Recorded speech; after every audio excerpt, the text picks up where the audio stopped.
remaining locations out of Canada due to poor sales. These closures seem to have occurred one by one over a long period of time, leading us to wonder what might be in the works for Buffalo Wild Wings in 2024. If the underperformance and dishonest actions are any indication, the future might just be a little less wild and less wing-filled. You didn't like it. No.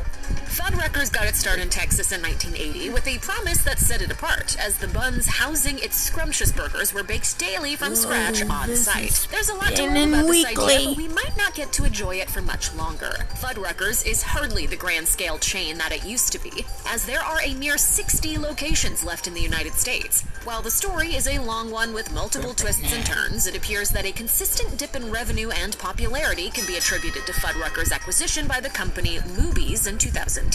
The new owner made some less than popular changes that ended up driving earnings down rather than up. In 2020, Luby's itself was liquidated and Black Titan Industries took over the flailing Fuddruckers locations. While this most recent owner has been admirably trying to rekindle things, we fear that poor Fuddruckers might be too far gone to revive. White Castle is the world's original burger chain. It got the ball rolling for all fast food beef and fry restaurants when its first location opened in 1921. But is it possible that White Castle's long reign might be finally coming to an end? Some recent financial troubles certainly have us concerned. Sadly enough, multiple White Castles have been closing across the nation. While a few shutdowns are hardly reason to panic, there's also the matter of a multi-billion-dollar lawsuit. In 2023, White Castle was sued by one of its managers, and the fallout could cost the company a whopping $17 billion. In February, White Castle in Illinois was found to have breached state laws regarding digital identification systems. The employees had been using a technology for 10 years that failed to ask whether or not it was okay that their personal information, in this case their fingerprints, was being assessed via a third-party verification platform.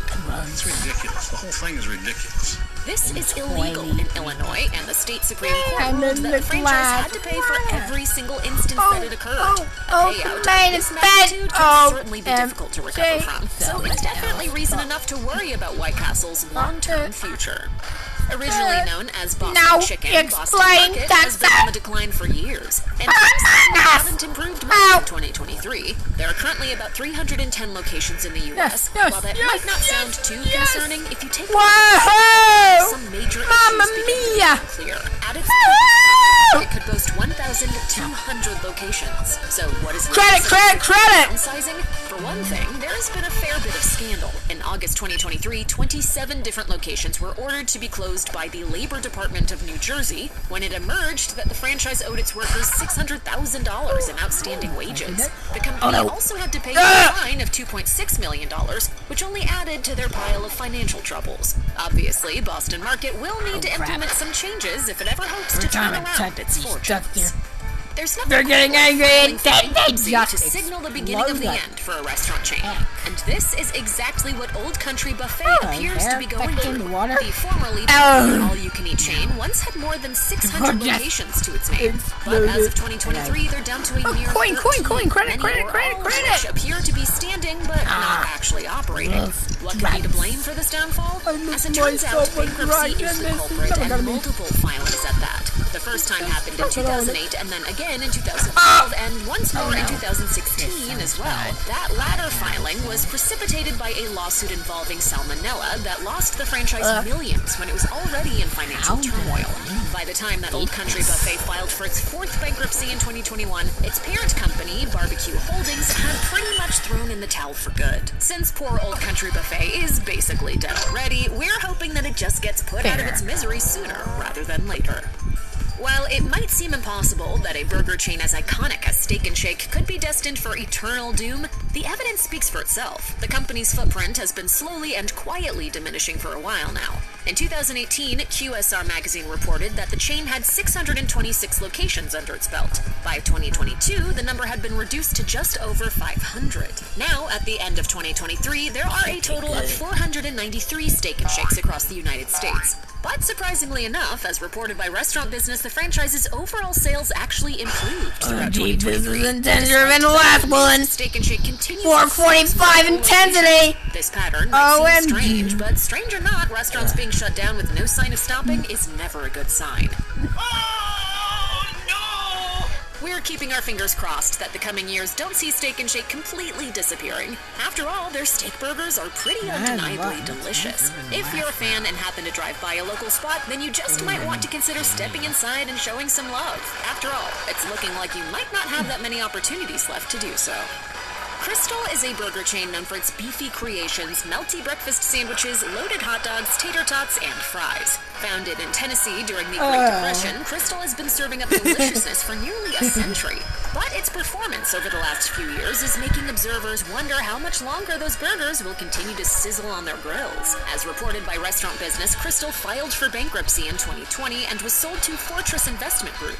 The new owners developed a plan that involved selling restaurants in an attempt to stimulate growth and profits. The process of refranchising in this manner can take a while, though. Considering Crystal's drastic demise over the past 10 years, we'd be surprised time to wait for a salvation that's far from guaranteed. Yes. Sometimes the best intentions don't yield the best results, and this is especially true in the restaurant business. Pie 5 is a quick-stop chain offering personal make-it-your-way pizzas that seem to be the perfect example of a great idea that just didn't quite pan out. While Pie 5 was developed mainly for college campuses, shopping malls, and other areas where people are looking for some quick pizza, the concept hasn't taken off as hoped. As reported by Restaurant Business, about 2/3 of the original Pie 5 locations have shuttered their doors for good. Fortunately for the owner of Pie 5, Rave Restaurant Group, they also operate another original cheese and sauce chain called Pizza Inn, and it's doing much better. Rave reportedly plans to slowly integrate its more successful business into its failing one, selling pizza branded as Pizza Inn on the Pie 5 shelves. Ultimately, it looks like Pie 5 will be phased out until it's nothing more than a sauce-filled memory. Pancho's Mexican Buffet is one of those chains that peaked in the 90s and early 2000s. Nostalgic customers now reminisce online about the once popular chain's jingle, which used to play on TV pretty much nonstop. Feel hungry? However, Pancho's has sadly and slowly dwindled since its golden age, from around 140 locations at its prime, all the way down to just 2, both in Texas. Though it's hard to determine exactly what has led to its demise, the trouble seems to have begun when the company came under new ownership in 2001. The 2 remaining locations are still serving all-you-can-eat tacos and sopapillas, but it seems like they've been struggling for a while. In 2021, customers flocked to the doors of one of the final Panchos for what they thought would be their final meal there, after a rumored permanent shutdown was reported by local news. Strangely, though, that closure never happened, though we wouldn't be surprised if it does end up happening very soon. Fur's is a cafeteria-style chain that was hit incredibly hard during the COVID-19 pandemic. It closed all of its locations following the height of the virus, and to the dismay of loyal customers, they've never opened back up. As of 2023, all of Fur's locations